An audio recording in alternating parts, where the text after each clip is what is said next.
Hi everyone. Wanted to show off this baboon or gorilla. Looks like he has fangs. He's pretty neat. Try to get him into where you can see the color, the brown color there.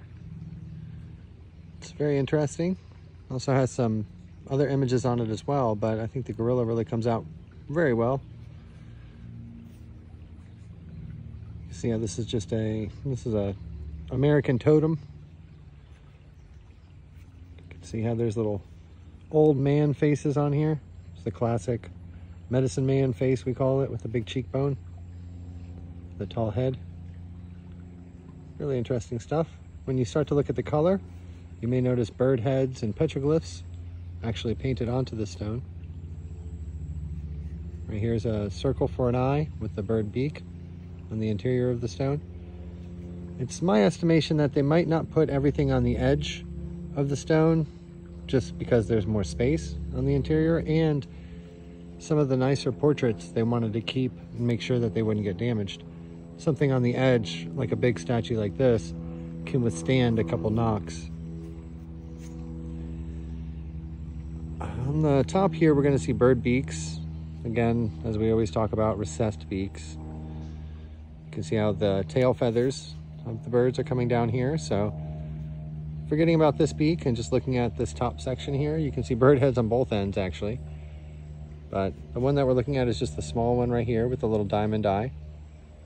And how the back of it comes down, and see how the tail could be a parrot.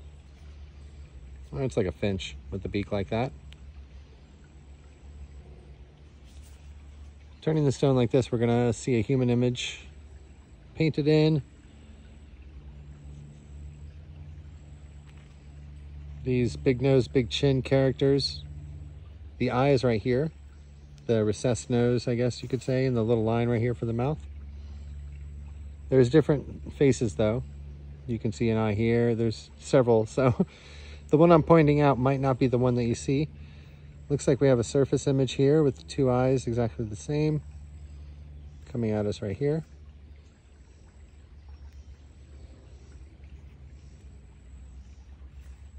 It's a highly polished stone. You can see the way that it shines in the light there. It's really nice. Let's find our baboon again. Where's our baboon? Where's our baboon?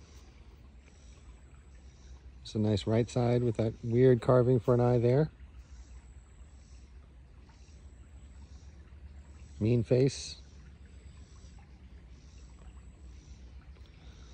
All the little spots and markings on here, that's ochre paint.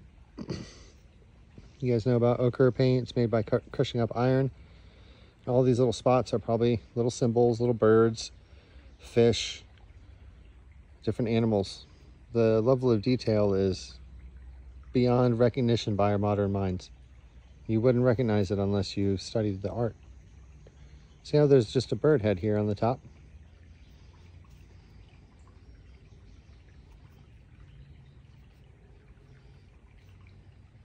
So there's a portrait of a woman here.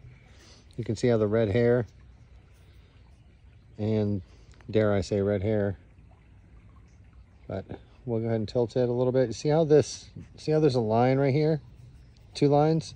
Watch when we tilt it, how that becomes an eye. You see how in the shadow, how the lines line up? That's a key point of this art. So now you can see how there's a rounder eye, and there's going to be not just a few, but hundreds of human portraits in this.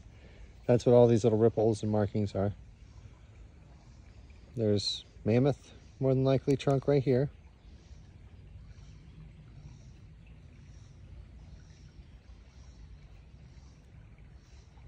Give me another quick look at her.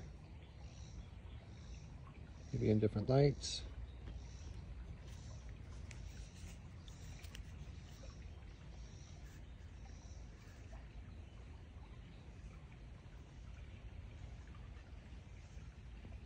Curious.